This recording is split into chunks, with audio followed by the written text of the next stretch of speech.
Você está ouvindo Dois Nerds e uma Bíblia, seu podcast de teologia e cultura pop.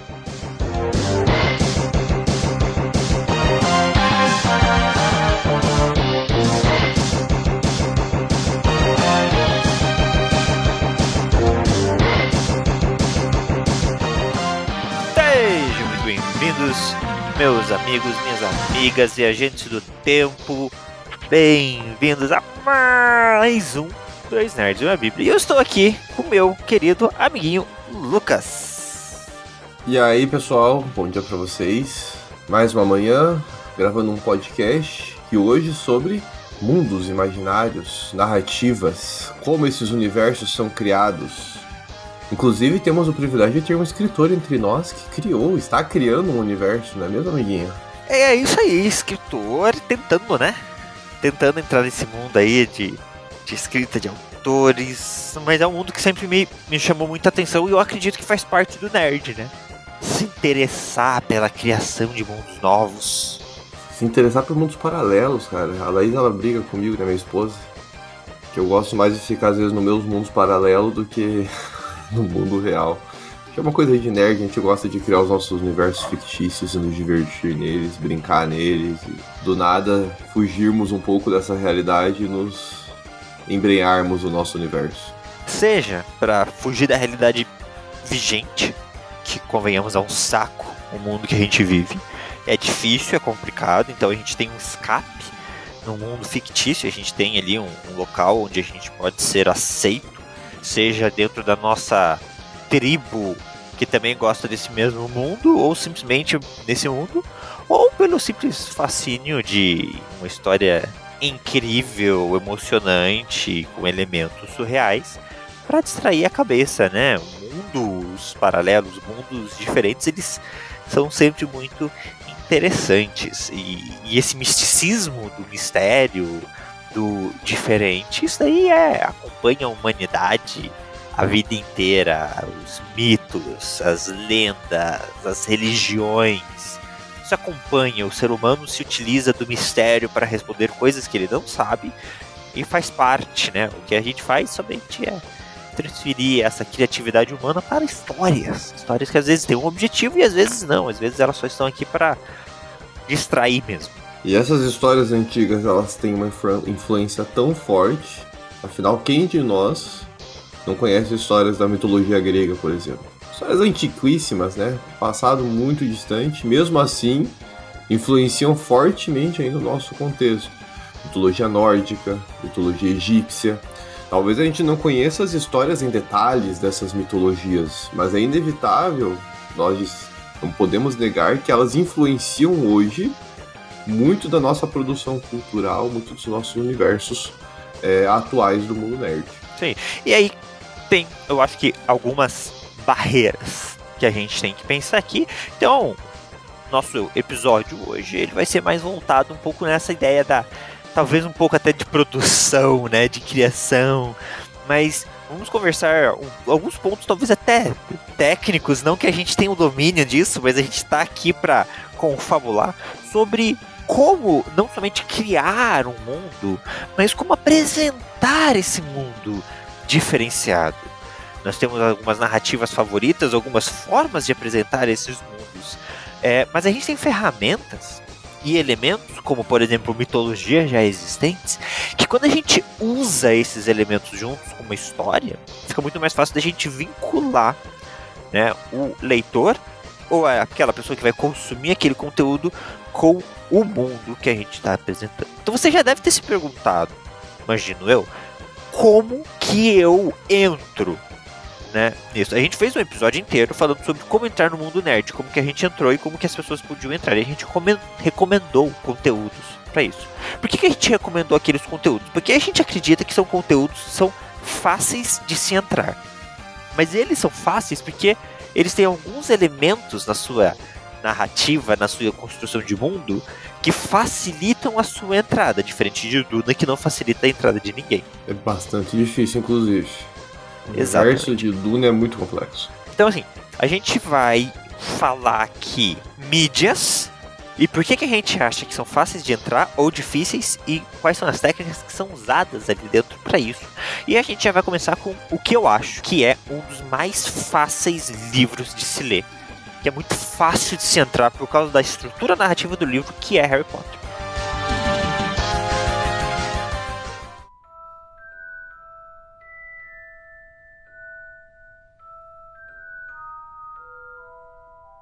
Harry Potter é muito fácil. Harry Potter é fácil até porque o público a quem ele foi dirigido é um público que exige uma certa simplicidade inicial, né? O Harry Potter, você tem o Pedra Filosofal, um livro mais infantil.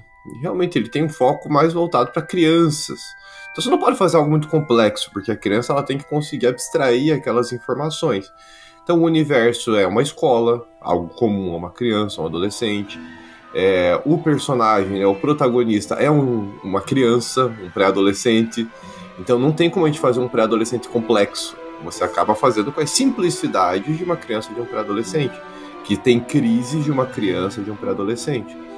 Você é apresentado por um universo mágico. Só que o universo ele tem umas certas restrições. Você não vai muito além de Hogwarts, por exemplo, nos primeiros livros. Você fica restrito à escola, você fica restrito às disciplinas, às relações de amizade do Harry. Então, não é um universo complexo no início. Apesar disso, o que me fascina na Rowling, não sei você, amiguinho, mas o que me fascina na Rowling é que conforme os livros vão passando, conforme a história vai progredindo, o universo vai avançando também. Isso é algo que a Rowling ela consegue fazer com uma certa habilidade. Então, quando você compara o Pedra Filosofal com o Enigma do Príncipe e Relíquias da Morte, que são os dois últimos, você vê a maturidade dos personagens. Você vê a ampliação do universo. Saiu só de Hogwarts. Tanto é que o último livro não se passa em Hogwarts. Então você tem uma expansão do universo mágico. Você consegue ver outros mundos, outras pessoas, outras realidades, outros conflitos, outros desafios dos personagens principais. Eles começam a se envolver com relacionamentos amorosos, que é o caso ali da Hermione e do Rony, né? O Harry ali na Ordem da Fênix, que é o quinto livro, começa a se envolver com a Cho Chang. Então você tem, no Enigma do Príncipe, se eu não me engano, já é com a Gina. Então você tem uma série de ampliações de relacionamentos, de desafios. Então é um universo que começa infantil, mas vai amadurecendo para a juventude, para uma compreensão mais jovial. A história exige isso. Se você fizesse até o Relíquias da Morte na mesma pegada, ia ser só mais uma série infanto-juvenil sem graça. Harry Potter fez sucesso exatamente por causa disso. Ela acompanhou o crescimento do seu público. Então, o universo cresce conforme as expectativas e as perspectivas de mundo do Harry crescem. E eu acho que esse é o elemento narrativo principal em Harry Potter que facilita a entrada do leitor ao universo de Harry Potter. A gente é introduzido da mesma forma que o Harry. O Harry vive no nosso mundo. É um mundo dos trouxas, é um mundo normal.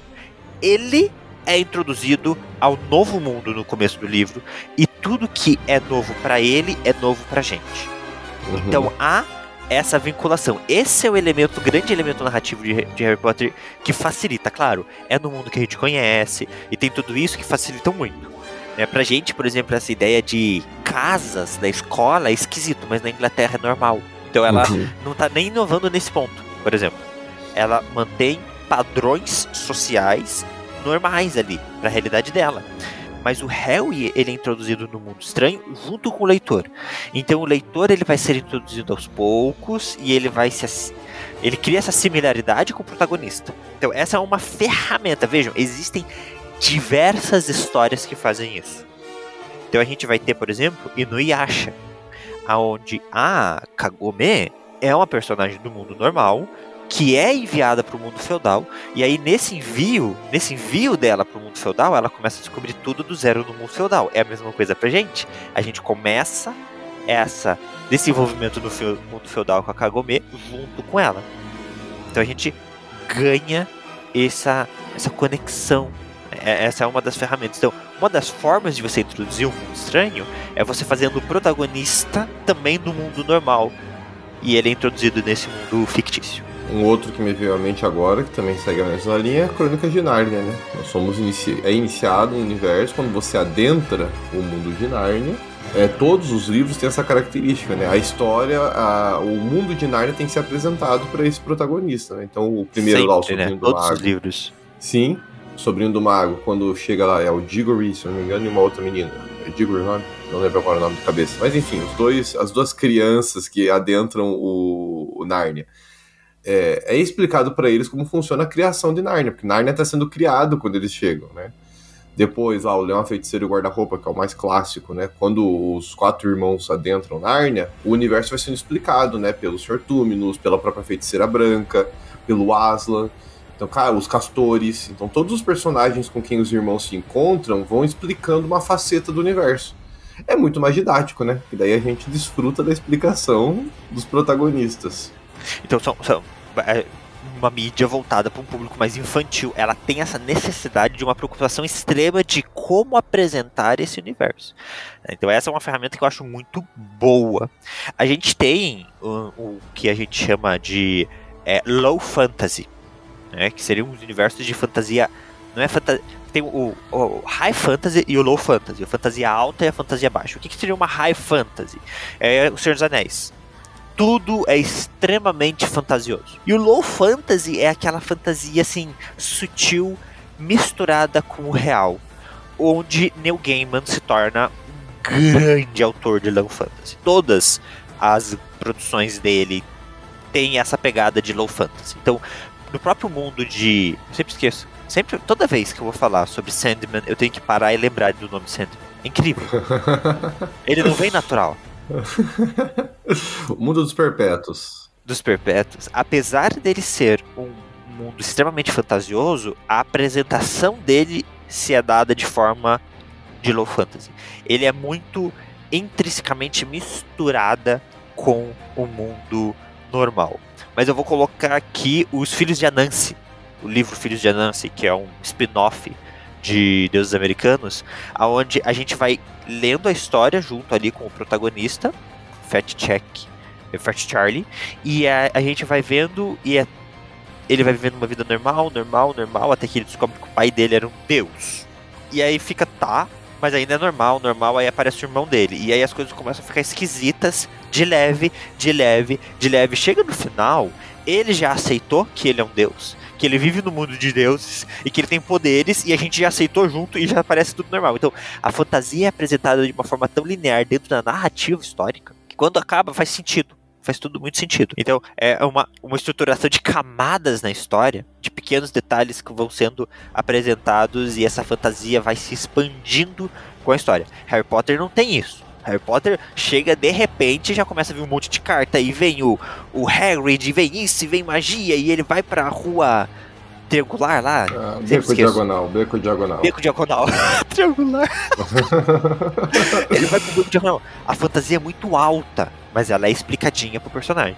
Em Filhos de Anansi não, a fantasia é baixa, mas ela vai crescendo progressivamente com a história. É outra estratégia. Por isso que é importante até a gente ter essa compreensão de que cada universo tem as suas regras de funcionamento. Livros como Harry Potter explicam essas regras de forma mais didática, de forma mais explícita, né? Você não tem anexos em Harry Potter. Você não tem anexos em Crônicas de Nárnia, porque a própria história em si ela já vai te dando informações suficientes para você entender as regras do universo. Agora, quando você adentra outros livros de fantasia, mais complexos, vamos dizer assim, mais distantes da nossa realidade, talvez, num primeiro momento, né? Porque eu tenho uma teoria de que todo livro de fantasia ele tem algum aspecto da nossa realidade. Mas a forma como ele apresenta pode ser usando elementos mais distantes ou não. Pegando o exemplo que eu gosto sempre de dar do Tolkien, não consigo não dar o exemplo dele, mas o Tolkien, a intenção dele era fazer sim uma criação mais próxima da nossa realidade, até que ele escreve isso, né? Que a ideia do Senhor dos Anéis era ser... A ideia do todo o universo tolkieniano era ser um período anterior à nossa história, a história da nossa humanidade. Então, tudo que teria acontecido antes da nossa história começar. Seria, vamos dizer assim, uma pré-história humana. Então, é um mundo viável de existir na nossa realidade. Seria viável. Tanto Então, que aqui a Sexta Era já é a nossa era, né? Sim, era a ideia do Tolkien, só que ele não conseguiu, infelizmente ele não conseguiu, né? Não deu tempo, né? Acabou falecendo antes. Ele não conseguiu fazer o vínculo com as nossas eras. Nós não sabemos até onde ele iria. Só que, apesar de ter um vínculo com a nossa era, existem regras muito particulares no universo tolkieniano também. Ele tem que usar, sim, elementos de ficção. Então você tem um continente, por exemplo, inacessível, né, que é o continente a ilha de Aman, né, o continente de Aman. É um continente inacessível. Quem habita lá? Os Valar, os grandes reis deste mundo, né, os grandes deuses deste mundo. Algo muito parecido com o que Narnia é apresentado para nós como o rei que habita no além-mar, né, tanto é que no Peregrino da Alvorada o barco até chega, né, nesse reino do além-mar. E só que não é qualquer um que pode entrar, né? Daí entra só aquele ratinho, que eu não lembro o nome dele agora. Ele é o único que escolhe ficar ali, porque se ele entra naquele mundo, ele não pode voltar pra Nárnia. É algo parecido em Senhor dos Anéis. Você tem o reino de Aman. Se alguém entra lá, não pode voltar pra Terra-média. Só os deuses, né, os Valar, só eles têm essa autonomia. Então, apesar de ser um universo vinculado ao nosso mundo, ele tem suas regras particulares, eles têm suas próprias regras. Esses Valar reinam neste mundo, né? E tem ali o Valar das águas, tem o Valar dos ventos, tem o Valar da terra, tem o Valar a Valaria das plantas. Então, cada um deles ali cuida de um elemento criativo. E eles estão influenciando as coisas que estão acontecendo no mundo, de certa forma. Então, o Senhor dos Anéis, ele tenta vincular-se à nossa história. Você tem uma história coerente, mas é muito mais complexo. Para entender o Senhor dos Anéis, você tem que ler um monte de anexo. Você tem que ler um monte de nota de rodapé. Você tem que ver um monte de livro prévio para você entender a história. Tipo, o Senhor dos Anéis tem uma bíblia mitológica que é o Silmarillion. Você tem que ler o Silmarillion para entender a história do Hobbit e do Senhor dos Anéis melhor. E aí você tem mais um monte de outros livros e de cartas do Tolkien que ajudam a expandir as compreensões desse universo. Então é um pouco mais difícil você ler Senhor dos Anéis. É bem mais difícil ler Senhor dos Anéis, ler Tolkien. Mas você tem ferramentas aí que estão à sua disposição para tentar compreender melhor esse universo. Quando o autor cria um mundo, ele tem que estar bem vinculado a essas regras. Eu acho que criar regras é um dos primeiros pontos, assim, de criação de mundo. Tolkien, quando ele cria ali o universo dos Senhor dos Anéis e ele estipula as regras, ele faz isso muito bem. Ele estipula as culturas, ele estipula a língua, o alfabeto, né? Porque é a pegada dele, não é todo mundo que vai fazer isso. Não achem, por exemplo, que existe o alfabeto dos, sei lá, anões de Harry Potter estipulado pela Rowling. Talvez não exista. Porque, cara, o Tolkien é diferenciado. Então, quando ele apresenta tudo isso, ele tem a forma dele, a didática dele, para o público dele. Então, o público do Senhor dos Anéis, quem que é? Adultos. Então, a história, os personagens que ali vivem, eles já existem naquele mundo e as regras daquele mundo são claras para eles, mas não para o leitor. Então ele se utiliza de elementos como os anexos. Mesmo assim, ele faz uma invertida muito interessante, muito genial em O Hobbit, que teoricamente inicia, né? Teoricamente. Isso. Que é o livro mais infantil também dele. Vejam como é genial isso. Onde em Harry Potter a gente tem alguém do mundo normal sendo apresentado para um mundo estranho, em Senhor dos Anéis nós temos alguém que pra gente é estranho, que é um hobbit, mas que para aquele mundo também é estranho, porque o mundo do Senhor dos Anéis, os hobbits são criaturas muito específicas de um lugar específico que o resto do mundo não conhece ele. Então ele escreve, né, Bilbo Bolseiro está escrevendo lá e de volta outra vez, é isso? Isso. Lá e de volta outra vez. A narrativa é Bilbo escrevendo lá de volta outra vez para os outros povos. Então como é que ele começa? Sobre os hobbits. E ele começa narrando o que é um hobbit, porque é uma criatura que não existia nas mitologias e que Tolkien criou. Então ele tem a necessidade de começar explicando o que é um hobbit pra gente entender a história, porque os elfos, os anões, isso já existia em outras mitologias. Mas Tolkien começa explicando isso. O que é um hobbit? Quando ele explica pra gente o que é um hobbit, ele adentra no mundo do Senhor dos Anéis como se a gente já conhecesse o mundo do Senhor dos Anéis. E daí em diante é uma leitura, e é uma leitura que faz muito sentido, né? Apesar que Senhor dos Anéis é uma leitura muito pesada de explicações contextuais e sociais, com muitos contos, poemas e explicações muito detalhadas do ambiente. Mas ele faz uma pegada invertida, né? Ele começa apresentando o protagonista pro mundo normal de Senhor dos Anéis. Então, Tolkien é genial. Uma questão curiosa do Tolkien, que ele comenta também até sobre o Hobbit foi o primeiro... Na verdade, a primeira obra do Tolkien, as primeiras ideias dele não foram publicadas só depois que ele morreu, que foi o Silmarillion, né? Então o Tolkien, ele começa criando uma mitologia.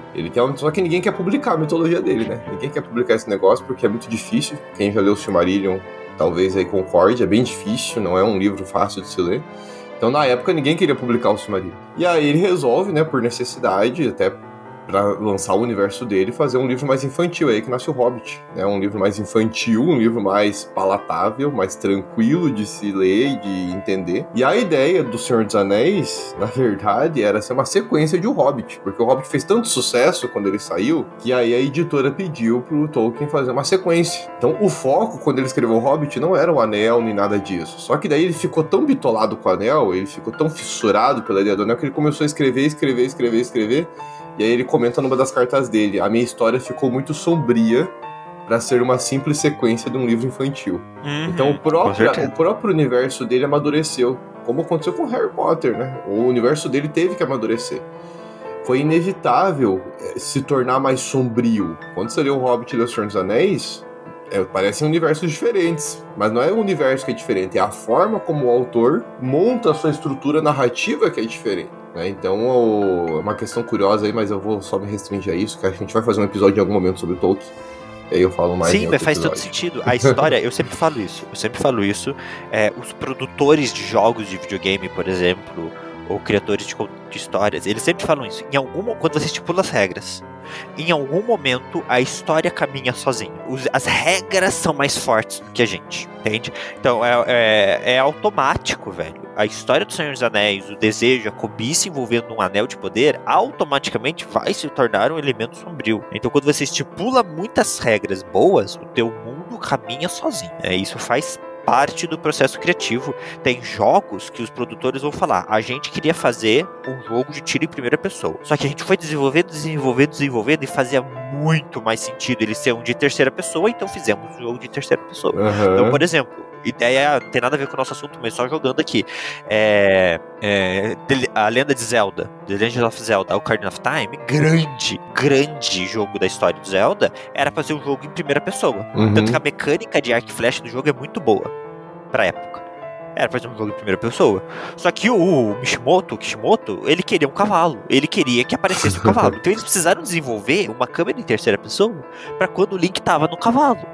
E aí, já que a gente tem uma terceira pessoa no Link do cavalo, vamos fazer o jogo em terceira pessoa total. E aí foi feito um jogo completamente em terceira pessoa. Então, o desenvolvimento de um jogo, o desenvolvimento de um universo, ele tem esses elementos. Faz parte.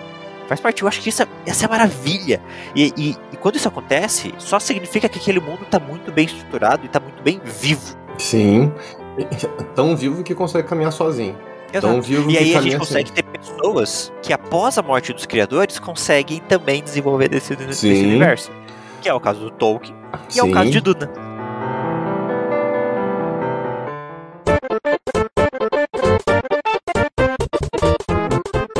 Duna é muito difícil. Eu tava tentando fazer um link. Duna é muito difícil, cara. Não, assim, extremamente complexo. O complexo de Duna, na minha percepção, é justamente ele te jogar no mundo, no universo, sem você conhecer as regras. Eu já comentei, sem você dar o trabalho de explicar. Sem explicar nada, cara. Você é jogado no universo. Eu comentei eu e o Beto comentamos já sobre Duna em outros momentos. E a gente fica em crise, por exemplo, eu tenho uma crise com mapas. Cara, pra mim, um livro de ficção tem que ter um mapa detalhadíssimo pra mim. Vocês têm uma ideia, quando eu leio O Senhor dos Anéis, eu vou lendo com o mapa aberto. Eu gosto de acompanhar, até porque O Senhor dos Anéis é bem descritivo. Então eu gosto de ir acompanhando o roteirinho que as pessoas estão fazendo ali, que os protagonistas estão fazendo na Terra-média. Primeira coisa que eu senti falta já em Duna, cadê o mapa? Daí beleza, tem um mapa. Pelo menos a versão que eu li, que é a versão do Roberto, inclusive, tem um mapa. Aquele mapa não me ajuda em nada. É um mapa pobre. Não tem informação nenhuma naquele mapa. Um monte de legenda esquisita. Aí eu tentando entender, tinha o nome de uma cidade lá, não aparecia no mapa. Que me adianta um mapa que eu não consigo acompanhar? um monte de conceito. Até hoje eu não entendi o que é um padishah. Até hoje eu não entendi o que é esse negócio. Eu só aceitei. Padishah é o imperador, não, eu só aceitei. Dele, não, eu aceitei. Eu aceitei que é o imperador, mas eu não sei de onde surgiu esse conceito até agora. Porque eles jogaram o imperador. Eu achei que era o nome do cara, mas daí é apresentado com letrinha minúscula. Aí pensei, o imperador se chama Padishah. Não, mas tá com letra minúscula, não é o nome do imperador. Então deve ser um título. Mas o imperador já não é um título? Por que é imperador Padishah? Eu não sei, até agora eu não entendi.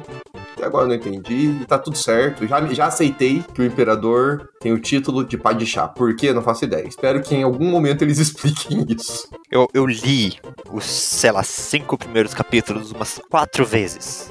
Antes de, não, deixa, vou seguir a história e depois eu volto. Porque é isso, Duna é bizarro. Ele apresenta diversos conceitos que a gente não entende, e aí ele vai seguindo a história, e aí depois do final da história, porque assim, Senhor dos Anéis, você que não leu, quando você tá lendo Senhor dos Anéis, e ele tem algum elemento que exige um anexo pra compreensão, ele te fala.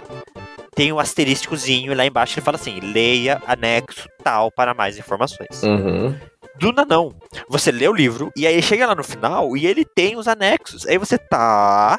E aí você lê os anexos, e aí muita coisa faz sentido. Só que se você lê os anexos antes de você ler a história, tem spoiler. Ou seja, eu acho, né, que você tem que ler o livro, aí você lê os anexos, aí você lê o livro de novo. Pelo amor de Jesus Cristo. Não, se fosse um livro fino, mas é um catatal. Não, assim, eu tô gostando muito da leitura. Mas é um catatal, gente. É complexo. É complicado. São 6 livros. 6 livros. Escrito original do Frank Herbert. Mas o filho dele continuou a escrita depois dele.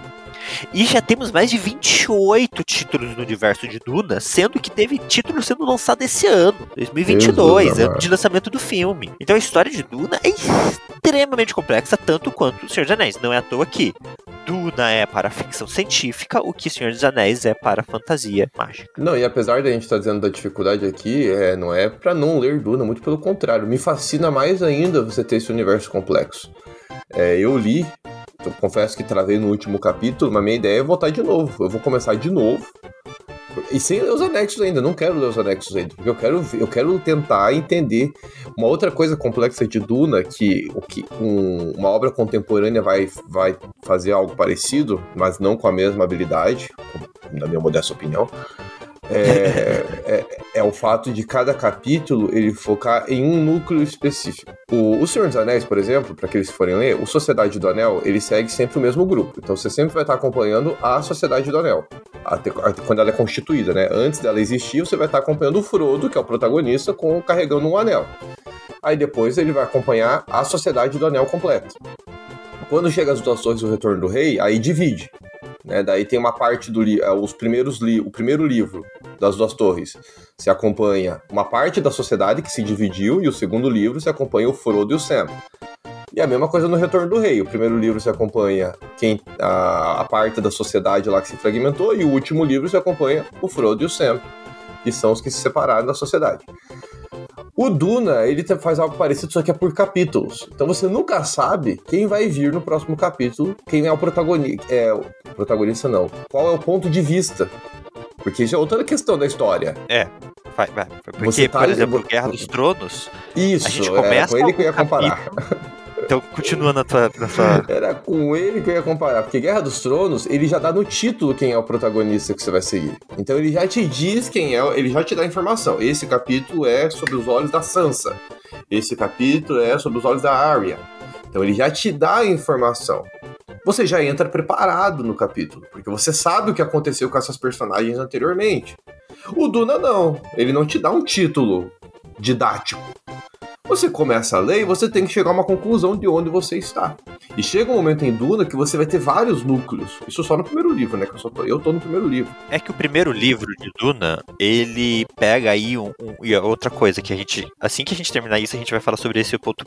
Ele pega um grande período histórico. Então, Duna, eu acho que o primeiro livro pega aí quase 4, 5 anos. Em um livro. Isso complica também essa divisão de núcleos. Sim. E é muito núcleo, que daí você vai pegar o Paul, lógico, o Paul e a mãe, eles acabam sendo o maior destaque, né? O Paul é o protagonista aí, vamos dizer assim, de Duna. No entanto, além deles... Foi mal, gente, ouviram um barulho, foi coisa que caiu aqui. Além deles, tem os soldados dele que também vão estar acompanhando ali, tem as famílias rivais, tem o próprio imperador. Então você tem capítulos que vai estar focando em alguém aleatório. Nem sempre vai estar acompanhando o Paul. Isso torna difícil a história, né? Os capítulos do imperador, por exemplo, para mim são confusos, porque eu não tenho nenhuma informação do imperador. O Paul Atreides, eu confesso que eu entendo um pouco mais, porque Duna fala muito dele, tem muito capítulo sobre ele. Agora, sobre o imperador, tem pouquíssimo. Então é difícil entender os capítulos do ponto de vista do imperador, porque é difícil conhecer o imperador. Mas enfim, Duna é complexo. É complexo. E não é só nesse ponto, é que a gente tá falando sobre a apresentação do mundo, né? Mas quando a gente fala sobre a narrativa, por exemplo, o leitor, ele pode ser onisciente ou não da mentalidade de cada personagem ali da história. Então, por exemplo, Crepúsculo. Crepúsculo é uma história que passa completamente em primeira pessoa. Ela é escrita como se fosse um diário da Bella. Então a gente tem todos os pensamentos da Bella, mas a gente não tem o pensamento de nenhum outro personagem. Harry Potter é um livro que foca no Harry, então a gente não tem muito dentro do pensamento dos outros personagens. Eu acho que de vez em quando aparece, mas é pouco. Também Senhor dos Anéis, é muito misterioso, então Gandalf ficou lá meia hora olhando pro horizonte, mas o autor não coloca a gente na mente do Gandalf, a gente não sabe o que ele tá pensando. Duna não. Duna tem onisciência total de todos os personagens. Então, em um diálogo muito complexo entre, por exemplo, o Harkonnen, o Conde Harkonnen, e o seu vassalo, a gente tem o diálogo de cada um deles, a gente tem a mente de cada um deles, e a gente tem a mentira de cada um deles. Então, é uma história extremamente complexa de se acompanhar, porque ela é escrita de uma forma extremamente complexa. Então, esse é outro elemento narrativo que deixa muito difícil a leitura de Duna, em comparativo a todas essas outras histórias que a gente falar aqui, que são bem mais fáceis de leitura comparado a Duna. Mas aí é mais uma questão narrativa da história e não de apresentação do mundo, né, que eu tô colocando aqui. Tanto é que a onisciência, a gente pensa, a onisciência do narrador então vai facilitar a nossa vida. Não se iluda, não. O narrador é onisciente, isso não quer dizer que nós, leitores, somos oniscientes. Então a gente fica perdido, porque nós não estamos acompanhando... Nós não estamos dentro do universo do narrador. O narrador conhece tudo. Nós não, o leitor não é o narrador. Tem que tomar esse cuidado. Eu acho que foi o primeiro livro que eu li que era assim. Eu acho que foi uma das coisas que mais dificultou a minha leitura. Essa onisciência de pensamento assim, largada, assim, bizarra. Parece um livro esquizofrênico. Basicamente. É um livro esquizofrênico, cara. Você tem um monte de gente falando ali ao mesmo tempo, cara. Não dá pra entender. Fica muito bugada. Imagina um livro. A dificuldade. Se você já leu o HQ do Deadpool, vocês vão entender o que eu tô falando. Imagina um livro que você precisa fazer um diálogo da mente do Deadpool. E o Deadpool tem 3 vozes na cabeça dele.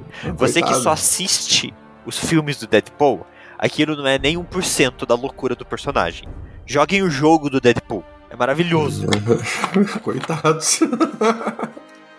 Vamos lá, como um bom homilético, vamos fazer um resumão do que a gente já falou até aqui pra gente não perder o nosso foco nessa apresentação desses elementos, né? Então, quais são os elementos narrativos bons pra você apresentar ou pra você entrar num mundo diferente que a gente já falou até agora? Primeiro, elementos que se vinculam à nossa realidade, assim como em Harry Potter. Segundo, uma narrativa de apresentação coerente também, igual Harry Potter ou igual Senhor dos Anéis. Então esses elementos são importantes pra gente fazer essa entrada nesse mundo estranho, né? Então, quando o universo que a gente tá centrando, ele tem elementos que se vinculam com o nosso universo, é mais fácil de a gente se comunicar. Outro detalhe de Duna, assim como o Senhor dos Anéis é do passado do nosso mundo e tinha o objetivo de chegar do nosso mundo, Duna parte do nosso mundo para a criação do universo dele. Então a gente poderia viver num mundo onde tudo começa com o Senhor dos Anéis e tudo termina com Duna. Olha que profundo isso, cara. Olha que doideira. Não, pior que é verdade. Pior que é verdade.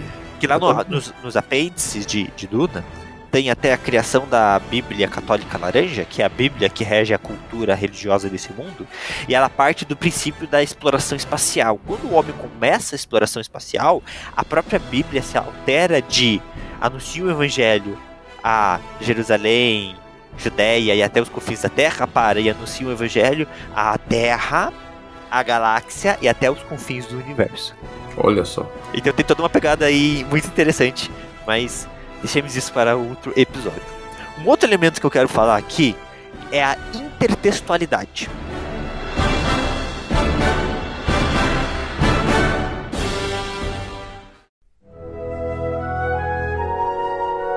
Quando a gente se usa de elementos de intertextualidade para fazer a aproximação do leitor à sua obra ou da pessoa que vai jogar aquele jogo. Lembra de intertextualidade do ensino médio, amiguinho? Eu lembro de intertextualidade. Eu lembro de intertextualidade eu lembro das redações que cobravam da gente. Quando eu lembro que eu tive que entrar na Federal e a gente tinha que aprender a ler diversos textos diferentes e fazer vínculos entre eles. Era um troço bacana. Isso. Chatão. O que é intertextualidade? É o uso de textos diferentes para se comunicarem. Então, normalmente, a gente tem isso numa charge. A gente tem um texto não verbal, que é a imagem, e um texto verbal, que é a escrita. E, normalmente, o texto verbal e não verbal se contradizem dentro da charge, o que gera a crítica daquele elemento. Então, é o elemento... Esse é o exemplo mais clássico de intertextualidade. Mas a gente faz isso entre vários textos. Então, você que fez a prova do ENAD esse ano, o pessoal de teologia teve que fazer a prova do ENAD, a gente teve questões aí discursivas que tinham uma imagem, 2 textos, e você tinha que discorrer o seu sobre isso, gerando essa intertextualidade. Tá, Beto, onde você quer chegar? Eu quero chegar em Alien. Alien? Já leu Alien? Nunca li Alien. Vou aprender com você agora. Alien tem uma trilogia de livros canônicos que acontecem entre os filmes. Eles expandem o universo de Alien e se utilizam de elementos do universo de Alien para fazer sentido. E isso é maravilhoso. É uma trilogia que eu gosto muito. Assim, eu tenho uma fissura pelo universo de Alien. Assim, mas não sei se vocês já perceberam, eu gosto de ficção científica. Temos ficções diferentes, gostos de ficções diferentes. O Lucas, ele vai mais pra fantasiosa, né? Isso. Mitológica, fantasiosa, e eu vou muito na científica, eu gosto muito da ficção científica. E Alien me traz, sim, primeiro, Alien, o Oitavo Passageiro é obrigatório pra todo mundo assistir. É uma obra-prima, em cada detalhe. E eles estipulam um universo ali, que não é muito explorado ali, mas ele é explorado nos livros consequentes, nos filmes consequentes. Então, quando você assiste a trilogia, e eu acredito que para os livros de Alien fazerem efeito, você tem que ter visto a trilogia completa de filmes. Quando você assiste a trilogia e você entende, só de assistir, como que o Alien funciona, quais são os elementos de terror do Alien, o som dele, aquela gosma que ele cria nas paredes para prender as pessoas e fazer os novos aliens nascerem. Quando você entende como funciona um ovo de Alien, você tem esses elementos na sua mente e você vai para a leitura do livro, o livro é efetivo. Porque o livro começa a narrar que o cara tá entrando numa caverna. E a caverna tá normal. Uma caverna normal, seca, de um planeta desértico. De repente a umidade da caverna começa a aumentar e você pensa, vai dar merda. Então ele pisa e ele sente uma coisa viscosa e você pensa, vai dar merda. E aí essa coisa viscosa tá na parede e aí você pensa, vai dar muita merda. Vai dar muita merda. Então, como você já tem esse know-how do mundo, porque você já viu os filmes, o livro é efetivo. Então, Entendi. Eu acho pra mim que esses 3 livros de Alien só são efetivos na sua apresentação do terror diante da intertextualidade com os filmes. Eles se apresentam no primeiro momento, alguma coisa, parece que vai ser um terror grande, mas só com os filmes que você consegue mais profundidade no terror, não ficar num terror raso, superficial. Foi a minha impressão de leitura. Porque deve ser possível entender sem... O terror, ele acontece sem você ter a informação completa do que é a gosma e tudo mais. Só que se aprofunda quando você tem a compreensão, é isso? É isso. Eu acredito que sim. É aí que tá. Aí você tem 2 casos. Eu li conhecendo a história dos filmes. Lendo HQs. Jogando os jogos de Alien. Foi a minha experiência de leitor. Aí eu não sei se o livro tem camadas de experiência, que é, por exemplo, estou assistindo o Mandaloriano e aparece aquele sabre negro e eu nunca vi Clone Wars, né, Guerras Clônicas. Então pra mim foi só legal. Agora, a pessoa que já leu Guerras Clônicas foi incrível. Por quê?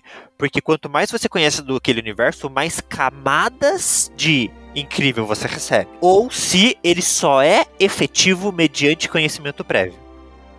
pra mim foi uma ótima leitura, mas eu não sei se ela é efetiva pra quem nunca viu o filme. Entendi. Não, acho algo parecido que acontece, pra algo que é mais... que eu conheço também melhor, que dê pra fazer essa comparação, o próprio universo do Sandman. Porque o Sandman, ele viveu esse conflito de nascer num universo já existente, que é o universo da DC, né? Quem não sabe, Sandman nasce nesse universo da DC. Sim, tem até uma parte dele com o Batman, né? Sim, o Sandman, inclusive, existia já no universo, né, da DC como um outro personagem e tudo mais, era uma outra ideia. O Neil Gaiman, quando ele assume, né, a cadeira de tentar resgatar ali o Sandman, aí que ele começa a mexer os pauzinhos e criar o universo fantástico que ele criou. Mas ele tem que dialogar com os outros personagens da DC Comics. Então, se você ler, no meu caso, eu li Sandman sem ter lido muita coisa prévia ao Sandman.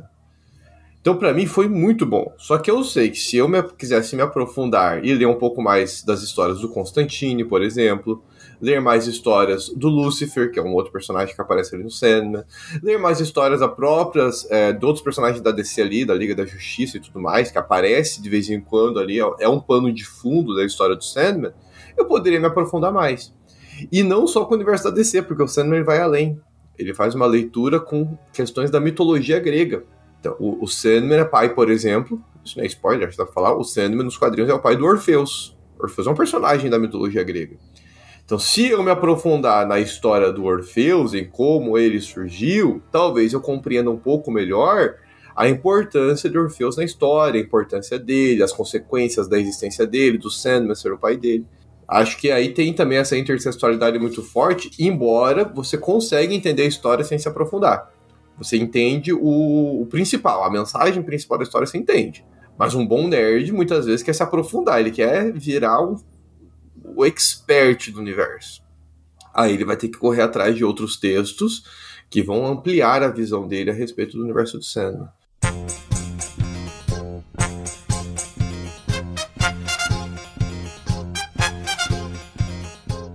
É isso aí, meu povo. Mais um episódio um tanto quanto longo, mais do que a gente esperava. Mas aqui é muita coisa pra falar. Vocês estão vendo aqui que quando a gente entra nesses assuntos é difícil. Porque tem realmente isso que a gente tá só nas mesmas histórias. Pensa que a gente nem tá se aprofundando em tantos livros e histórias que a gente teria pra falar aqui. Mas a gente vai voltar com esse tema. Porque agora que a gente falou de elementos narrativos para entrar e conhecer as histórias fictícias, a gente vai ter depois um episódio dedicado somente para entrando no mundo da Bíblia e entendendo a Bíblia como ela deve ser entendida. Porque tudo isso que a gente falou aqui tem na Bíblia e a gente consegue entender mais do nosso texto sagrado se utilizando dessas técnicas e elementos que a gente faz e a gente se dedica tanto para entender o mundo fantasioso, não é mesmo?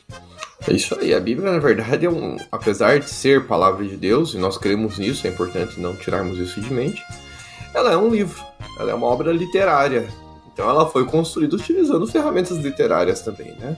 Utilizando aquilo que havia disponível. Literária. É a maior obra literária que existe, e que se tem um livro que faz intertextualidade muito bem é a Bíblia. São 2000 anos ali, uns 2000 anos de redação, não, menos. Mais ou menos. Menos, uns 1000 anos. Uns 1000 anos de redação intertextual. 1000 anos, gente, mantendo essa intertextualidade. É um troço fantástico. E sendo que a gente tá também há 2000 anos dela, né? Então a gente precisa fazer algumas adaptações. Meus amigos, muito obrigado pelo ouvidinho de vocês aí, pelos feedbacks, pelas reações nas redes sociais. O contato de vocês é sempre muito precioso pra gente, a gente agradece muito. Fiquem com Deus, tenham aí um ótimo final de semana. Estarão ouvindo esse episódio uma sexta-feira, quem sabe. Um beijo e um queijo. E segue a gente no 2 Nerds e uma Bíblia.